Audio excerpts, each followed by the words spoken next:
এই সিলেটের গর্বিত সন্তান, মুসলমান সন্তান যারা ইংল্যান্ডে গিয়েছেন, তারা সেখানে চুপ করে বসে নাই।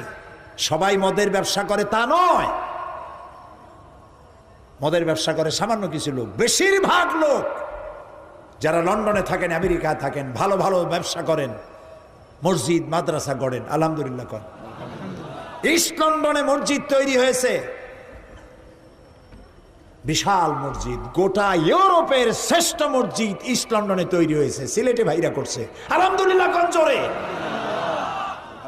10,000 মুসলমান মসজিদের ভেতরে নামাজ পড়তে পারে, 10,000। এই মসজিদের নির্মাণে খরচ হলো